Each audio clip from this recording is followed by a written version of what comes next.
Hello friends, welcome to BSc nursing education channel. तो हम बात कर रहे थे मेंटल हेल्थ नर्सिंग में यूनिट नंबर 4, जिसमें आज का जो हमारा टॉपिक है वो रहेगा review of technique of IPR, जिसमें हम पढ़ेंगे जॉरी विंडो के बारे में, then therapeutic impasses and its management के बारे में। तो क्या क्या टेक्निक्स होती हैं आईपीआर को मेंटेन करने के लिए मैं आपको पहले ही बता चुकी हूँ, बट यहाँ पे जॉरी विंडो का एक अच्छे से रिव्यू देना है। ठीक है, जो भी टेक्निक्स हैं उनका रिव्यू देना है और जॉरी विंडो जो मोस्ट इम्पॉर्टेंट है उसके बारे में मुझे आपको बताना है। ठीक है, तो interpersonal relationship are complex and involve a wide range of skills and strategy for effective communication and interaction. जो इंटरपर्सनल रिलेशनशिप होता है ये क्या है, एक कॉम्प्लेक्स प्रोसेस होती है। ठीक है, जिसमें क्या है कि स्किल्स की और स्ट्रैटेजीज़ की ज़रूरत रहती है एक अच्छा कम्युनिकेशन और एक इंटरेक्टिव कम्युनिकेशन को करने के लिए। ठीक है, तो क्या है इसमें क्या है, कुछ टेक्निक्स का यूज़ किया जाता है। Hairs review of some key techniques and concept related to interpersonal relationship. यहाँ पे कुछ रिव्यू की टेक्निक्स बताई गई हैं और कॉन्सेप्ट जो जिससे क्या है जो इंटरपर्सनल रिलेशनशिप क्या है वो और अच्छा हम कर सकते हैं।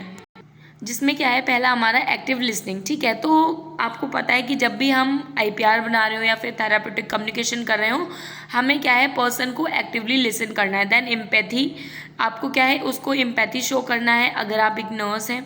देन कम्युनिकेशन स्किल्स, आपकी जो कम्युनिकेशन स्किल्स है वो प्रॉपर अच्छी होनी चाहिए, बिल्कुल क्लियरिटी होनी चाहिए आपकी वॉइस में। ठीक है, पर्सन को आपकी वॉइस सुनाई देनी चाहिए, अच्छे से समझ में आनी चाहिए। ठीक है, देन कन्फ्लिक्ट रिजोल्यूशन, जो भी उसकी प्रॉब्लम्स हैं उनको क्या है आपको सॉल्व करना चाहिए। देन सेटिंग बाउंड्रीज, और आपको क्या है उससे ओवर कम्युनिकेशन नहीं करना है, एक प्रॉपर जो बाउंड्रीज होती हैं उनको फॉलो अप करना है। ठीक है, एक्स्ट्रा रिलेशनशिप नहीं बनाना है उनसे। बिल्डिंग ट्रस्ट, पेशेंट के साथ क्या है ट्रस्ट को डेवलप करना है। पॉजिटिव रीइंफोर्समेंट, उनको एक क्या है हर चीज़ का एक एडवांटेज बताना है जिससे क्या है वो आपकी भी हेल्प करे। मतलब एक पेशेंट होता है वो अपनी प्रॉब्लम्स बताता है, अगर वो प्रॉब्लम नहीं बताएगा तो आप भी उसकी हेल्प नहीं कर पाओगे। ठीक है, तो क्या है आपको उसको रीइंफोर्मेंस करना है, मोटिवेट करना है। ठीक है, देन इफेक्टिव फीडबैक, एक इफेक्टिव फीडबैक लेना है। देन प्रॉब्लम उसकी सारी सॉल्व करनी है, टाइम मैनेजमेंट करना है। ठीक है, तो ये तो हमारा रिव्यू हो गया कुछ टेक्निक्स का जो आईपीआर में ज़रूरी रहती हैं। देन जो अब जौहरी विंडो है उसके बारे में हम बात करेंगे कि जौहरी विंडो क्या है। जौहरी विंडो जो है इसको सेल्फ अवेयरनेस मॉडल भी हम बोल सकते हैं। The Johari window is a model developed by Joseph Luft and Harry इनघम। ठीक है, तो जौहरी विंडो जो है ये एक मॉडल है। ठीक है, या फिर हम कह सकते हैं ये एक टूल है। ठीक है, ये जो मॉडल है ये किसके द्वारा डेवलप किया गया, जोसेफ लुफ्ट के द्वारा और हैरी इनगम के द्वारा।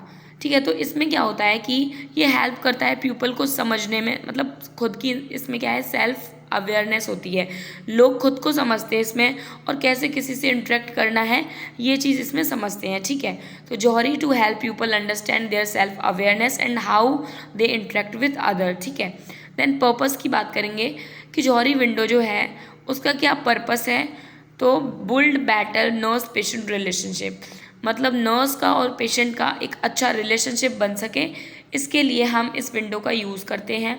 Enhance team work and trust, इससे क्या है टीम वर्क क्या है इन्हेंस होता है और ट्रस्ट क्या है डेवलप होता है।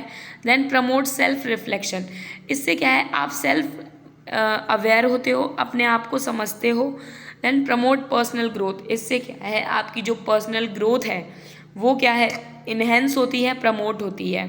Then improve therapeutic communication, and then इस मॉडल के थ्रू आपका जो थेराप्यूटिक कम्युनिकेशन है पेशेंट के साथ, ठीक है, वो क्या है इम्प्रूव होता है। थेराप्यूटिक कम्युनिकेशन मैंने आपको बताया था, जो नर्स और पेशेंट के बीच में जो भी कम्युनिकेशन हो रही हो, जो भी बात होती है उसको ही हम बोलते हैं थेराप्यूटिक रिलेशनशिप, जिसमें नर्स जो है पेशेंट की सारी प्रॉब्लम्स को सॉल्व आउट करती है, उसकी केयर करती है और उसके डिजीज़ को क्या है मैनेज करती है। तो हमारी जो ये जौहरी विंडो है इसके 4 क्वाड्रेंट्स होते हैं। ठीक है, 4 quadrants of Johari window.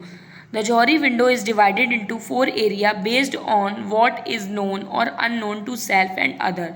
Johri window जो है ये डिवाइड हुई है 4 एरियाज में, किसके बेसिस पे कि हमें क्या पता है क्या नहीं पता है।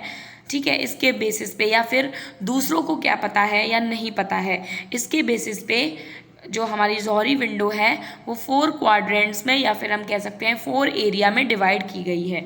ठीक है, तो आप डायग्राम पे समझ पा रहे हो, पहले आप डायग्राम समझो फिर आपको समझ में आ जाएगा कि ये जॉहरी विंडो क्या है। ठीक है, तो यहाँ पे ये हमारे 4 क्वाड्रेंट्स बने हुए हैं। ठीक है, first, second, then third, then fourth. ठीक है, तो वन सेल्फ, पहला जो हमारा क्वाड्रेंट है वो क्या है, वन सेल्फ। दूसरा है blind self, then hidden self, then unknown self. Open self का मतलब क्या होता है, known to self, known to others. इसमें क्या होता है कि आपको अपनी चीज़ें पता होंगी और आपकी जो भी चीज़ें हैं वो क्या है, दूसरे लोगों को भी पता होंगी। तो ये क्या है, हमारी ओपन विंडो है, ओपन सेल्फ है। ठीक है, जिसमें क्या है, आपको अपने बारे में तो नॉलेज होगी ही, दूसरे लोगों को भी आपके बारे में पता होगा। देन सेकंड जो हमारी विंडो है, ब्लाइंड सेल्फ। ठीक है, ब्लाइंड सेल्फ का मतलब है नॉट नोन टू सेल्फ। इसमें आपको नहीं पता है अपने बारे में, बट दूसरों को पता है आपके बारे में। Then hidden self, hidden self में क्या होता है, नॉट नोन टू अदर। इसमें आपको तो पता है आपके बारे में, बट दूसरों को आपके बारे में कुछ भी पता नहीं है। ठीक है, then unknown self, unknown self में क्या होता है कि इसमें क्या है कि ना ही आपको कुछ पता है और ना ही दूसरों को आपके बारे में कुछ भी पता है। ठीक है, तो अब जब मैं आपको ये एक्सप्लेन करूँगी तो बताऊँगी कि जो ये हमारा थेरापेटिक मतलब जो भी टेक्निक्स हैं इंटरपर्सनल रिलेशनशिप के लिए या फिर थेरापेटिक कम्युनिकेशन बिल्डअप करने के लिए, उसमें ये विंडो कैसे हेल्प करती है। ठीक है, लाइक फर्स्ट हमारा है ओपन एरिया और एरिना। जो ओपन सेल्फ हमारा विंडो है, इसी को ओपन एरिया और इसका दूसरा नाम है एरेना बोल सकते हैं। ठीक है, तो इसमें क्या होता है कि known to self, known to other. इसमें क्या है, आपको तो पता ही होगा, दूसरों को भी पता होगा। ठीक है, तो your behaviour, feelings, knowledge and skills that you and others are aware of. ठीक है, जो आपका बिहेवियर है, आपकी फीलिंग्स हैं, आपकी नॉलेज है, आपकी स्किल्स हैं, उसके बारे में आपको तो पता है ही कि आपको इतनी नॉलेज है, आपकी ये फीलिंग्स हैं। ठीक है, आपके पास ये स्किल्स हैं, बट इसके बारे में क्या है, दूसरों को भी पता होगा। किस तरीके से, you are a punctual nurse, जैसे कि आप हो, आप एक पंक्चुअल नर्स हो। ठीक है, तो ये चीज़ आपको तो पता है ही, बट जो आपके आसपास के लोग हैं वो भी देखते हैं कि आप पंक्चुअल हो, आप टाइम पे आ रहे हो, अपना प्रॉपर वर्क कर रहे हो, तो ये चीज़ वो भी देख रहे हैं, तो उनको भी ये चीज़ पता है। ठीक है, तो इसमें गोल क्या है, expand this area of better communication and trust building. इससे क्या है कि हम बेटर कम्युनिकेशन कर सकते हैं और लोगों पे क्या है, ट्रस्ट बिल्डअप कर सकते हैं। जब आप पंक्चुअल रहोगे, ठीक है, और आपके बारे में अच्छी चीज़ें सबको पता होंगी, तो इससे क्या है, लोग आपसे कम्युनिकेशन करेंगे, आपका कम्युनिकेशन अच्छा होगा और ट्रस्ट लोगों को क्या है, बिल्डअप हो पाएगा। देन सेकेंड हमारा है ब्लाइंड एरिया और blind spot. Trait of behaviour other see in you but you are unaware of. ठीक है, इसमें क्या है, जो भी आपके कैरेक्टरिस्टिक्स हैं, जो भी ट्रेड्स हैं, जो भी फीचर्स हैं आपके, और जो भी आपका बिहेवियर है, ठीक है, जो कि अदर्स सी इन यू, जो कि दूसरे लोग आप में देख पा रहे हैं, but you are unaware of, but आपको नहीं पता है। ठीक है, तो इसमें क्या है कि आपको आपके बारे में पता नहीं होता है। ठीक है, बट दूसरों को आपके बारे में पता है। जैसे कि for example conflict others unnecessary, जैसे आप किसी से अननेसेसरली झगड़ रहे हो या फिर आप किसी को अननेसेसरी परेशान कर रहे हो, तो आपको तो ये लग रहा है कि यार मैं उसको अननेसेसरी परेशान नहीं कर रहा हूँ, इंटेंशनली परेशान नहीं कर रहा हूँ, बट दूसरे जो लोग हैं वो देख रहे हैं कि आप उसको फालतू में ही परेशान कर रहे हो, कोई वो ही नहीं है, कोई बात ही नहीं है, फिर भी आप उसको परेशान कर रहे हो, है ना। तो ये क्या है, ब्लाइंड एरिया, ब्लाइंड स्पॉट है। ठीक है, देन हिडन एरिया और फैकेट। हिडन एरिया और फैकेट का यहाँ पे मतलब होता है मुखौटा। ठीक है, तो इन्फॉर्मेशन, फीलिंग्स और experience you hide from others. तो जो भी इंफॉर्मेशन होती है, फीलिंग्स होती है, या फिर जो भी एक्सपीरियंस है, इसमें क्या है, आपको तो पता रहता है बट दूसरों को पता नहीं रहता। मतलब आपके पास कितनी इन्फॉर्मेशन है, आप अपनी फीलिंग्स को किस तरीके से छुपा पा रहे हो। ठीक है, मतलब दूसरों को आपके बारे में नहीं पता है। ठीक है, लाइक फॉर एग्जांपल जैसे मेरा एग्ज़ाम है, ठीक है, तो जैसे मुझे क्या है, स्ट्रेस है एग्ज़ाम का। ठीक है, तो ये चीज़ मैं दूसरों को शो नहीं कर रही हूँ, तो मैं लोगों से क्या कह रही हूँ, मैंने तो तैयारी कर रखी है, मुझे कोई टेंशन नहीं है। ठीक है, अब जो होगा वो देखा जाएगा। तो हम लोग ये चीज़ हाइड करते हैं दूसरों से कि यार मेरे को भी डर लग रहा है। ठीक है, तो ये क्या है, हिडन एरिया, जिसमें हम लोगों से हाइड करते हैं अपनी फीलिंग्स को, इन्फॉर्मेशन को। ठीक है। देन है अननोन एरिया और unknown self, hidden talent, trauma, not yet discovered by you और अदर्स। ठीक है, जैसे आपके पास कोई हिडन टैलेंट है या फिर कोई ट्रॉमा है जो कि आपको उसके बारे में नॉलेज नहीं है और दूसरों को भी इसके बारे में पता नहीं है। For example, ability of teaching but neither you nor other know it yet. ठीक है, तो जैसे आप एक मतलब आप अच्छा पढ़ा लेते हो बट ये चीज़ आपको नहीं पता है। नॉर्मली आप अपने दोस्तों को समझाने लगते हो कोई भी टॉपिक वगैरह, तो क्या है कि ना ही आपको पता है और ना ही आपके दोस्तों को या फिर और लोगों को ये नहीं पता है कि आप एक अच्छे टीचर बन सकते हो या फिर आप एक अच्छे टीचर हो, है ना। तो ये क्या है, अननोन एरिया है। ठीक है, तो आई होप आपको जौहरी विंडो समझ में आ गई होगी। अगर कोई भी डाउट हो आप प्लीज़ पूछ लीजिए। वीडियो को लाइक ज़रूर कर दीजिए, वीडियो को शेयर कर दीजिए, चैनल को सब्सक्राइब कर लीजिए। देन अब हम बात करेंगे therapeutic impasses and its management के बारे में। थेराप्यूटिक इम्पासेस क्या होते हैं ये जान लीजिए और कैसे इनको हम मैनेज कर सकते हैं इसमें ये बताएंगे। ठीक है, therapeutic impasses are the obstacles that block the progress of the nurse patient relationship. Therapeutic impasses का मतलब है कि ऐसी ऑब्स्टिकल्स, ऐसी बाधाएं या फिर हम कह सकते हैं ऐसे बैरियर्स जो ब्लॉक कर देते हैं, जो रोक लगा देते हैं, जो नर्स पेशेंट रिलेशनशिप है, जो प्रोग्रेस हो रहा है उसको क्या है, रोक देते हैं। ठीक है, तो ऐसे कुछ ऑब्स्ट्रक्शंस आ जाते हैं जो क्या है, नर्स पेशेंट के रिलेशनशिप को ब्रेक कर देते हैं, ब्लॉक कर देते हैं। ठीक है, तो उसको हम क्या बोलते हैं, therapeutic impasses. This term is used to describe a number of situations that may occur during nurse patient relationship. तो जो ये थेराप्यूटिक इम्पासेस टर्म है ये यूज़ हुआ है ये बताने के लिए कि ऐसी बहुत सारी सिचुएशंस आ जाती हैं जो क्या है, अफेक्ट कर देती हैं नर्स पेशेंट रिलेशनशिप को। ठीक है, then the most common cause of therapeutic impasses are the, जो मोस्ट कॉमन कॉजेज हैं थेराप्यूटिक इम्पासेस के या फिर थेराप्यूटिक रिलेशनशिप में ऑब्स्ट्रक्शन क्रिएट करने के लिए जो कॉजेज हैं वो क्या है, मिसअंडरस्टूड इश्यूज़, मतलब आप जो इशूज़ हैं आप उनको मिसअंडरस्टूड कर रहे हो, और lack of progress in meeting the treatment goals, और जो भी गोल्स मतलब जो ट्रीटमेंट हो रहा है, जो आपका गोल है कि पेशेंट को ठीक करना है तो उसमें कमी हो रही है। ठीक है, लैक प्रोग्रेस नहीं हो रही है, तो इसकी वजह ये भी क्या है, एक ऑब्स्ट्रक्शन है जिससे क्या है, नर्स पेशेंट रिलेशनशिप क्या है, ख़राब हो सकता है। तो यहाँ पे क्या है, there are 4 most common type of therapeutic impasses. यहाँ पे 4 मोस्ट कॉमन जो थेराप्यूटिक ऑब्स्टिकल्स हैं वो बताई गई हैं, that often experienced by the nurse and patient, जो कि क्या है, नर्स और पेशेंट एक्सपीरियंस करते हैं, ऐसे ऑब्स्टिकल्स आ जाते हैं, बैरियर्स आ जाते हैं। ठीक है, तो यहाँ पे कौन से हैं, टाइप्स भी बोल सकते हैं हम थेराप्यूटिक इम्पासेस इनको। तो पहला है रेजिस्टेंस, दूसरा है transference, then counter transference, then boundary violence.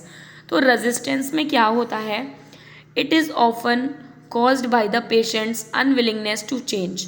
Resistance में क्या है, जैसे नर्स पेशेंट रिलेशनशिप है, तो यहाँ पे हम किसकी, साइकेट्री की बात कर रहे हैं, मेंटल हेल्थ नर्सिंग की बात कर रहे हैं। तो जैसे आप एक साइकेट्रिक नर्स हो और आप पेशेंट को ठीक करना चाहते हो, तो इसमें क्या है, जो पेशेंट है वो खुद को बदलना ही नहीं चाहता, वो अपनी इन्फॉर्मेशन आपको नहीं बताएगा, वो रेजिस्ट करेगा। ठीक है, रोक लगाएगा कि नहीं मैं ठीक नहीं होना चाहता हूँ, इस तरीके का होगा इसमें। ठीक है, देन सिम्टम्स किस तरीके के दिखेंगे, नो रिवीलिंग पर्सनल इन्फॉर्मेशन, इसमें जो पेशेंट है वो आपको कोई भी अपनी इन्फॉर्मेशन रिवील नहीं करेगा, बताएगा नहीं। Illness symptoms become more severe, और जो भी इलनेस सिम्टम्स होंगे वो और बढ़ते जाएंगे। ठीक है, बट पेशेंट को कोई प्रॉब्लम नहीं है, वो आपको अपनी जो भी कंडीशंस है वो आपको बताएगा नहीं। ठीक है, क्योंकि इसमें वो रेजिस्ट कर रहा है। देन इसको रेजिस्टेंस को हम किस तरीके से मैनेज कर सकते हैं, identify true resistance of patient, हमें आइडेंटिफाई करना है कि आखिर में क्या कारण है जिसकी वजह से वो रेजिस्ट कर रहा है, अपनी प्रॉब्लम्स को बता नहीं रहा है। हो सकता है कोई जेन्युइन रीज़न हो जिसकी वजह से वो नहीं बताना चाहता है। ठीक है, देन यूज़ थेरापेटिक टेक्निक्स, आपको जो थेरापेटिक टेक्निक्स हैं वो यूज़ करनी है, लाइक एम्पैथी, आपको एम्पैथी शो करनी है, उसको प्रॉपर अच्छे से लिसन करना है। ठीक है, then listen to patient without judgement, और आपको पेशेंट की जो भी बात सुननी है वो बिना जजमेंट के सुननी है। Then clarify the goal with the patient, और जो भी गोल है आपका, जैसे आपको पेशेंट को ठीक करना है तो आपको पेशेंट को समझाना है कि हम आपको ठीक कर देंगे, तो जो भी आपका गोल है वो पेशेंट को क्लैरिफाई करना है जिससे कि पेशेंट क्या है, कंफर्टेबल हो पाए और आपको अपनी सिचुएशन बता पाए। देन सेकेंड है ट्रांसपेरेंस, ठीक है। तो इसमें क्या होता है, the patient unconsciously treat the nurse like someone important from there past. तो इसमें क्या है, पेशेंट जो है वो अनकॉन्शियसली नर्स को वो ऐसे समझने लगता है जैसे पास्ट में उसने कुछ जो भी एक्सपीरियंस किया है, जैसे कि मतलब कोई भी अपना क्लोज वन समझने लगता है, लाइक पेरेंट्स हो गया, सिबलिंग हो गया या लव वन हो गया, ठीक है। तो वो चीज़ें उसको समझने लगता है। तो यही होता है ट्रांसपेरेंस। देखो एग्जाम्पल से आपको समझ में आ जाएगा, like a patient whose father was very strict, ठीक है। जैसे कि एक पेशेंट है जिसके फादर जो है वो बहुत ही स्ट्रिक्ट थे, ठीक है। Start to believe the nurse is being critical even when the nurse speak kindly. तो जैसे ही क्या है, मेंटल हेल्थ नर्सिंग हम पढ़ रहे हैं, तो इसमें जो साइकेट्रिक पेशेंट्स हैं उनकी हम बात करेंगे। तो जो पेशेंट्स हैं उनके सामने अगर नर्स आ रही है, तो इसमें क्या है, उनको ये लगेगा कि जैसे पास्ट में उनके फादर उन्हें पिटाई वगैरह करते थे, ठीक है, बहुत स्ट्रिक्ट थे, तो उन्हें लगेगा कि यार ये तो मेरे फादर ही जैसे हैं, ठीक है। तो वो यही समझेगा कि ये मेरे फादर जैसे हैं, ये मुझे हार्म पहुँचाएंगे, तो वो कोई भी चीज़ आपको बताने की कोशिश नहीं करेगा, ठीक है। तो ये भी क्या है, एक तरीके का ऑब्स्टिकल्स है। या फिर हो सकता है कि वो आपको अच्छा भी समझ सकता है, ठीक है, और ख़राब भी समझ सकता है, ठीक है। तो ये होता है ट्रांसफेरेंस। देन टाइप्स की बात करेंगे तो पॉजिटिव निगेटिव दोनों तरीके का हो सकता है। वो आपको अच्छा भी समझ सकता है और आप अपनी सारी बातें भी बता सकता है, और निगेटिव भी समझ सकता है, जैसे मैंने ये एग्जांपल बताया। हो सकता है वो आपको कुछ भी ना बताए। तो इसको मैनेजमेंट कैसे करना है, मेंटेन कंसिस्टेंट रिलेशनशिप। आपको कंसिस्टेंसी रखनी है रिलेशनशिप में। ये नहीं है कि अगर आपको वो कुछ बता नहीं रहा है, या फिर वो आपको इग्नोर कर रहा है, या फिर वो कह रहा है अरे जाओ यहाँ से, जाओ यहाँ से, आप ये बुरे हो, ऐसे करके मेंटली जो पेशेंट होते हैं वो इस तरीके से बात करते हैं। तो आपको क्या है, भागना नहीं है, ये नहीं कहना है कि यार मैं इस पेशेंट को डील अप नहीं कर पाऊंगी या कर पाऊंगा, तो ये नहीं कहना है। आपको रिलेशनशिप उससे बनाना ही है, कंसिस्टेंसी रखनी है। Then collect all patient relationship information, ठीक है। तो जो भी पेशेंट से रिलेटेड इन्फॉर्मेशन है वो सारी आपको कलेक्ट करनी है, जिससे क्या है, आप पेशेंट को समझ पाओ। Do not terminate relationship with the patient. और पेशेंट से रिलेशनशिप क्या है, ख़त्म नहीं करना है, ठीक है, जब तक वो ठीक ना हो जाए। Avoid over dependency of patient on nurse. अगर पेशेंट ओवर डिपेंडेंट हो रहा है, ठीक है, क्योंकि हो सकता है वो आपको अच्छा समझने लगे, ठीक है, अपने पास्ट एक्सपीरियंस से वो उसे लगे कि आप उसकी मदर हो सकता है वो बिल्कुल ही आप पे डिपेंड हो जाए, तो ओवर डिपेंडेंट नहीं होने देना है, ठीक है। तो देन थर्ड है हमारा काउंटर ट्रांसफेरेंस। तो इसमें क्या है, it is an emotional reaction of the nurse toward the patient. ये क्या है, एक इमोशनल रिएक्शन होता है नर्स के प्रति, ठीक है, दैट इज एक्सेसिव इनएप्रोप्रिएट और based on personal past experience. तो ये क्या होता है कि ये इमोशनल रिएक्शन होता है नर्स का पेशेंट के प्रति।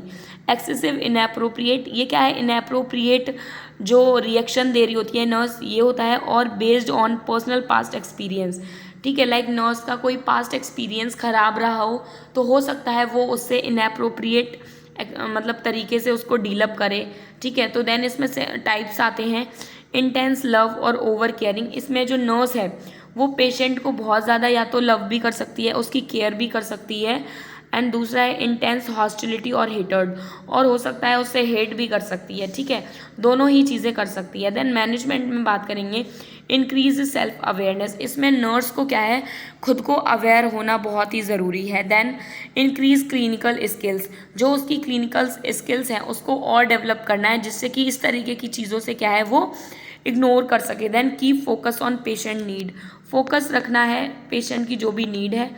मेंटेन थेरापेटिक रिलेशनशिप और एटीट्यूड, आपको जो थेरापेटिक रिलेशनशिप है या फिर जो एटीट्यूड है वो मेंटेन करना है, जो भी बाउंड्रीज है उनको क्या है, क्रॉस नहीं करना है। देन बाउंड्रीज वॉयलेंस, ये हमारा फोर्थ ऑब्स्टिकल्स है, ठीक है, या फिर थेरापेटिक इम्पासेस है। It occurs when a nurse crosses professional limits and form a non therapeutic relationship with patient, ठीक है। तो बाउंड्री वॉयलेंस का मतलब क्या होता है, जब नर्स जो है वो अपनी जो लिमिट्स हैं उसको क्रॉस कर देती है, नॉन थेरापेटिक रिलेशनशिप बना लेती है पेशेंट से, तो अब हम उसको बोलते हैं बाउंड्री वॉयलेंस, ठीक है। तो ये क्या है, जो ये हमारा नर्सिंग प्रोफेशन है उसमें ये गलत है कि हम किसी भी पेशेंट के साथ अननेसेसरी रिलेशनशिप बनाएं, ठीक है, किसी भी फाइनेंस के लिए, किसी भी फाइनेंशियल कंडीशन के लिए, ठीक है, या फिर सोशल या फिजिकल रिलेशनशिप के लिए। तो ये सब चीज़ें क्या है, नेग्लेक्ट करनी है, ऐसा नहीं करना है। तो इसको क्या मैनेज कैसे करेंगे? देखो ये सारी चीज़ें अगर हम करेंगे तो ऑब्वियसली जो हमारा रिलेशनशिप है पेशेंट के साथ वो ख़राब हो ही जाएगा, ठीक है, तो ये नहीं करना है। देन मैनेजमेंट की क्या है, nurse need to provide education about professional code of conduct. Nurse को प्रॉपर एजुकेशन होनी चाहिए, जो भी प्रोफेशनल कोड्स हैं, ठीक है, लाइक प्रोफेशनल बाउंड्रीज रखनी है, इस तरीके के जो भी कोड्स हैं उनको उसको याद में रखना है। Then learn from senior colleagues to handle potential situations, और जो भी उसके सीनियर कलीग्स हैं, स्टाफ मेंबर्स हैं, उससे उनको सीखना है कि कैसे पेशेंट से डील अप करते हैं, उनसे बहुत ज़्यादा इंटरेक्ट नहीं करना है, ओवर जो रिलेशनशिप रहता है वो नहीं बनाना है। देन मेंटेन थेरापेटिक रिलेशनशिप, और उनसे क्या है एक थेरापेटिक रिलेशनशिप बनाना है, ठीक है। आई होप आपको समझ में आ गया होगा। तो आप प्लीज़ वीडियो को लाइक कर दीजिए, चैनल को सब्सक्राइब कर दीजिए, वीडियो को शेयर कर दीजिए। Thank you for watching my video.